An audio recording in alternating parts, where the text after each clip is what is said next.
हिंदी है हम, वतन है हिंदोस्तां हमारा। हिंदी है हम, वतन है हिंदोस्तां हमारा।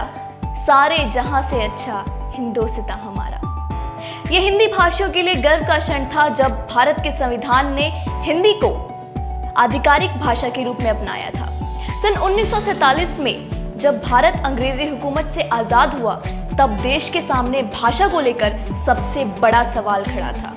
1946 में भारत के संविधान को तैयार करने के लिए एक संविधान सभा का गठन किया गया। तब तक यह तय नहीं था कि भारत की कौन सी भाषा को भारत की राष्ट्रभाषा चुना जाएगा। बाद में हिंदी और अंग्रेजी दोनों को भारत की राष्ट्रभाषा चुन लिया गया। देवनागरी लिपि वाली भारत की हिंदी भाषा को आधिकारिक रूप से स्वीकार कर लिया गया। 14 सितंबर 1949, जिस दिन भारत की संविधान सभा ने हिंदी को भारत के आधिकारिक भाषा के रूप में अपनाया, उसी दिन को हम हिंदी दिवस के रूप में मनाते हैं। 14 सितंबर को भारत के संविधान सभा ने एक मत से यह निर्णय लिया कि हिंदी ही हमारी राजभाषा होगी।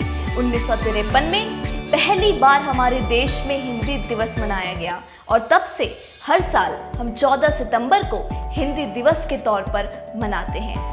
भारत के राष्ट्रपति द्वारा नई दिल्ली के विज्ञान भवन में अनेकों पुरस्कार वितरित किए जाते हैं। यह पुरस्कार उन लोगों के लिए होते हैं जिन्होंने हिंदी भाषा के क्षेत्र में अहम योगदान दिया है। भाषा पुरस्कार अनेकों विभागों, मंत्रालयों, पब्लिक सेक्टर अंडरटेकिंग्स और नेशनलाइज्ड बैंकों को वितरित किए जाते हैं। इसके अलावा राजभाषा गौरव पुरस्कार और राजभाषा कीर्ति पुरस्कार भी वितरित किए जाते हैं। क्या आप जानते हैं, दुनिया भर में 54 करोड़ लोग हिंदी भाषी हैं। देश के बाहर पाकिस्तान, नेपाल और बांग्लादेश में भी हिंदी भाषा बोली व समझी जाती है। अच्छा, बड़ा दिन, बच्चा और नारी शक्ति हिंदी के कुछ ऐसे शब्द हैं जिन्हें विश्व प्रसिद्ध ऑक्सफोर्ड डिक्शनरी में शामिल किया गया है। इसके अलावा उर्दू, तेलुगु और गुजराती भाषा के शब्दों को भी ऑक्सफोर्ड डिक्शनरी में जगह मिली। दुनिया के 176 विश्वविद्यालयों में हिंदी को एक विषय के रूप में पढ़ाया जाता है। आपने फिजी नामक देश का जिक्र कभी ना कभी सुना ही होगा, क्योंकि फिजी से हिंदी का एक बहुत ही बढ़िया नाता है। वहाँ पे हिंदी को एक आधिकारिक दर्जा मिला हुआ है। वहाँ की हिंदी को फिजिशियन हिंदी या फिजिशियन हिंदुस्तानी भी कह के बताया जाता है।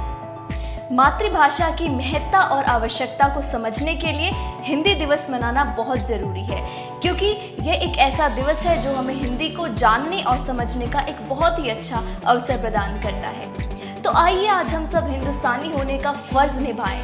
हिंदी उपन्यासकारों, लेखकों और कवियों से अपने आप को जोड़े रखें, क्योंकि किसी भी सभ्यता की नींव तब तक ही जीवित है जब तक उसकी भाषा जीवित है। अपनी भाषा हिंदी में वार्तालाप को बढ़ावा दे और हिंदी का अस्तित्व कम न होने दे। आप सभी को हिंदी दिवस की हार्दिक शुभकामनाएं।